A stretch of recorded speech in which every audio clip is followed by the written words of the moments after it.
সিএনএর খবরের জের মুর্শিদাবাদের নতুন গ্রাম পঞ্চায়েতের সন্ন্যাসীডাঙ্গার পুড়ে পড়া এলাকায় জল নিকাশি সমস্যা মিটল।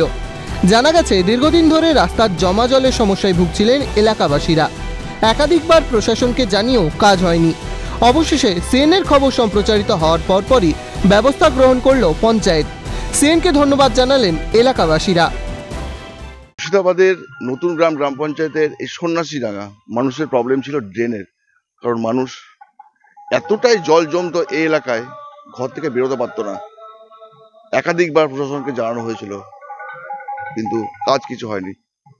পরবর্তীকালে আমরা যখন খবর করেছিলাম, তারপর কিন্তু প্রশাসন উদ্যোগ নিয়ে এই ড্রেনের ব্যবস্থা করেছে।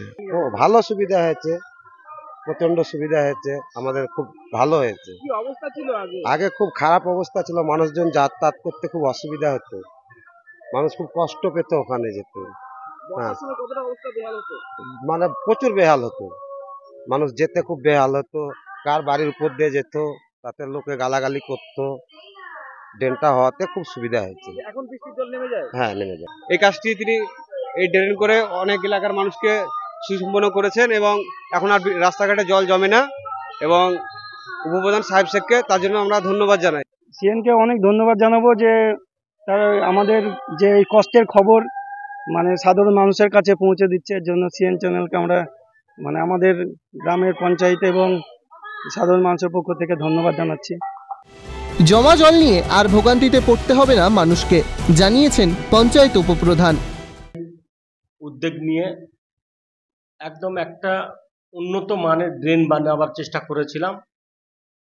এলাকার মানুষ এবং পশ্চিমবঙ্গ সরকারের সহযোগিতায়, এলাকার মানুষের সহযোগিতা আমরা অনেকটা সেটা করতে পেরেছি। জেলায় আপনার ভেটিংয়ের জন্য পাঠিয়েছি, আগামী 2-1 দিনের মধ্যে টেন্ডার হয়ে যাবে। আগামী 1 বছরের মধ্যে আমার গোটা নতুন গ্রাম আশা করছি ড্রেনটাকে পুরো কভার করবে। প্রশ্ন উঠছে, তবে কি সংবাদ মাধ্যমের নজর না পড়লে কি টনক নড়ে না সরকারের? তবে আপাতত সমস্যা সমাধান হওয়ায় খুশি স্থানীয়রা।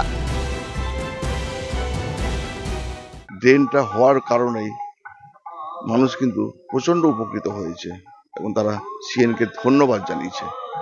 মুর্শিদাবাদ থেকে ক্যামেরা সিমন দাসের সঙ্গে মৃন্ময় গোস্বামী, ক্যালকাটা নিউজ।